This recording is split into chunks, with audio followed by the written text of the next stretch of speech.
मध्य प्रदेश की मिट्टियाँ। मध्य प्रदेश की मिट्टियों को 5 भागों में बाँटा गया है। पहला है काली मिट्टी, दूसरी लाल पीली मिट्टी, तीसरी मिश्रित मिट्टी और चौथी जलोढ़ मिट्टी और पाँचवीं है लैटेराइट मिट्टी। जबकि काली मिट्टी को और भागों में बाँटा गया है, जैसे गहरी काली मिट्टी, साधारण काली मिट्टी और छिछली काली मिट्टी। ऊपरी क्षेत्र में है कछारी जलोढ़ या मिट्टी और इस तरफ है साधारण काली मिट्टी, गहरी काली मिट्टी, छिछली काली मिट्टी। इस रीवा, पन्ना, छतरपुर साइड मिश्रित मिट्टी है और बालाघाट तरफ लाल पीली मिट्टी है। नीचे लैटेराइट्स मिट्टी है।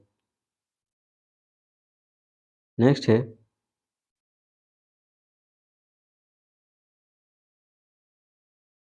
काली मिट्टी प्रति सबसे पहले निर्माण।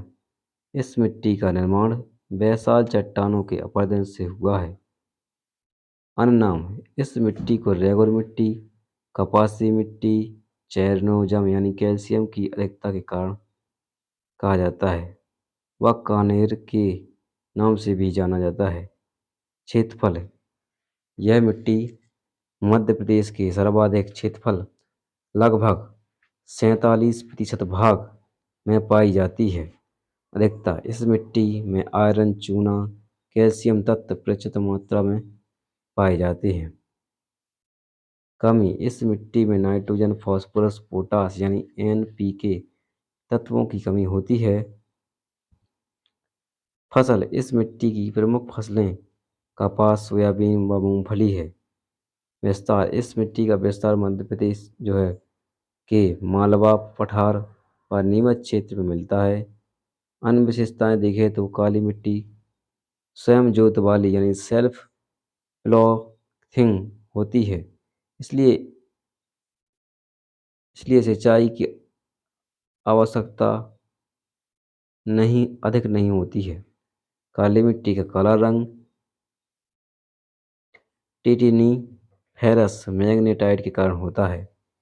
यह मिट्टी पानी मिलने पर फूल जाती है व चिपचिपी हो जाती है। पानी की कमी के होने के कारण सिकुड़ जाती है।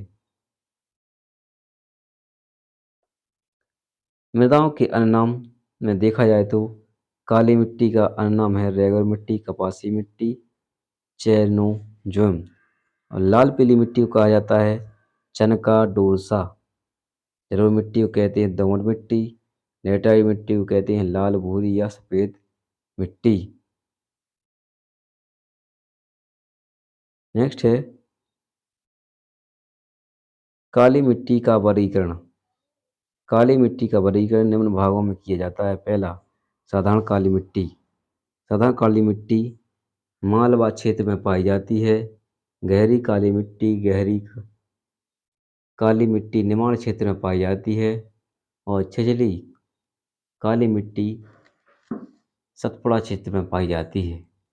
लाल पीली मिट्टी के बारे में पढ़ते हैं हम। इसका निर्माण ग्रेनाइट व नीच चट्टानों के अपरदन से हुआ है। अन्य नाम लाल पीली मिट्टी को चनका और डोरसा मिट्टी भी कहा जाता है।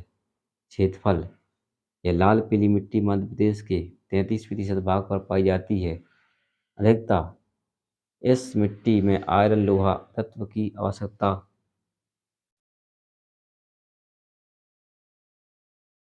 होती है। कमी इस मिट्टी में ह्यूमस, नाइट्रोजन, फास्फोरस, पोटास यानी NPK तत्व की कमी होती है। फसल यह मिट्टी धान के लिए सर्वोत्तम उपयुक्त मानी जाती है यानी लाल पीली मिट्टी। विस्तार लाल पीली मिट्टी का विस्तार पूरी मध्य प्रदेश यानी बघेलखंड में मिलता है। इस विशेषता क्या है इसकी, इस मिट्टी का लाल रंग फेरिक यानी आयरन ऑक्साइड के कारण होता है। जल अपघटन के कारण इस मिट्टी का रंग पीला होता है। नेक्स्ट है मिश्रित मिट्टी। क्षेत्रफल यह मिट्टी मध्य प्रदेश के लगभग 10% भाग पर पाई जाती है। अधिकता, मिश्रित मिट्टी में आयरन की प्रचुरता होती है। कमी, इस मिट्टी में NP के तत्वों की कमी होती है। नाइट्रोजन, फास्फोरस और कैल्शियम। फसल, यह मिट्टी गेहूँ, धान, तेल के लिए उपयुक्त है। विस्तार, इसका विस्तार बुंदेलखंड व विंध्य क्षेत्र में मिलता है। नेक्स्ट, जलोढ़ मिट्टी। निर्माण, नदियों के अवसाद जमने से हुआ है इसका निर्माण जलोढ़ मिट्टी का। अन्य नाम है, जलोढ़ मिट्टी को दोमट मिट्टी भी कहा जाता है। क्षेत्रफल, जलोढ़ मिट्टी मध्य प्रदेश के लगभग 3% भाग पर पाई जाती है। अधिकता, पोटाश की अधिकता के कारण यह मिट्टी सर्वाधिक उपजाऊ होती है। नमी, इस मिट्टी में नाइट्रोजन की कमी होती है। कमी, फसल, इस मिट्टी की प्रमुख फसलें गेहूँ व गन्ना है। विस्तार, इसका विस्तार चंबल व नर्मदा घाटी क्षेत्र में है। विशेष, यह भारत के सर्वाधिक क्षेत्रफल में पाई जाने वाली मिट्टी है। यानी जलोढ़ मिट्टी सर्वाधिक क्षेत्रफल में पाई जाती है। नेक्स्ट है लेटेराइट मिट्टी, यानी कि अन्य नाम है, लेटेराइट मिट्टी को लाल भूरी मिट्टी या भट्टा मिट्टी भी कहा जाता है। क्षेत्रफल, यह मिट्टी मध्य प्रदेश के लगभग 2.5% भाग पर पाई जाती है। अधिकता, इसमें आयरन एल्यूमिनियम की अधिकता होती है। कमी, इसमें ह्यूमस की कमी है। यह मिट्टी सबसे उपजाऊ होती है। लेटेराइट मिट्टी। फसल, इसकी फसलें इसकी प्रमुख फसलें मक्का और कॉफ़ी हैं। इसका विस्तार इसका विस्तार सतपुड़ा क्षेत्र में छिंदवाड़ा, बैतूल व मध्य भारत मंदसौर नीमच से ऊपर में मिलता है।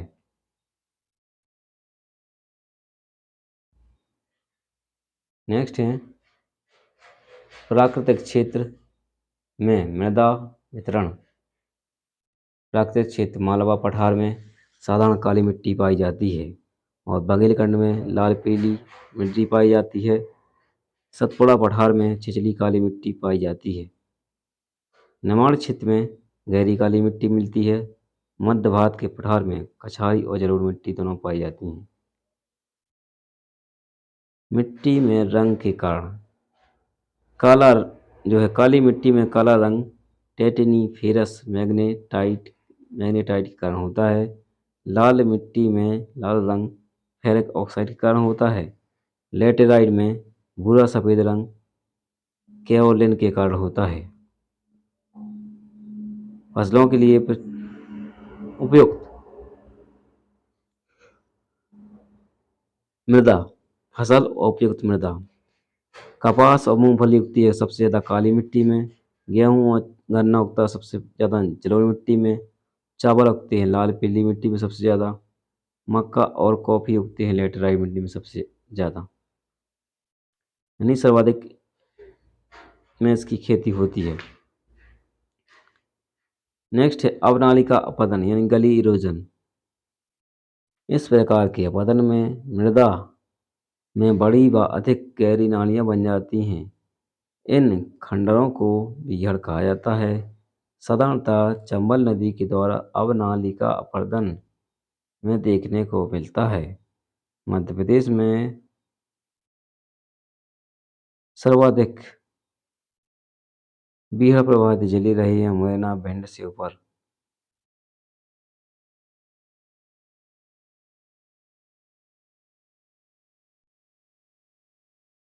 अम्लीय मृदा और क्षारीय मृदा। अम्लीय मृदा, अधिक वर्षा के कारण मृदा की ऊपरी परत या सतह में क्षारीय तत्व जैसे कैल्शियम, मैग्नीशियम आदि पानी से बह जाते हैं, जिसके परिणाम स्वरूप मृदा का pH मान 7 से कम हो जाता है। ऐसी मृदा को अम्लीय मृदा कहते हैं। अम्लीय मृदा में हाइड्रोजन प्लस आयनों की सांद्रता बढ़ जाती है।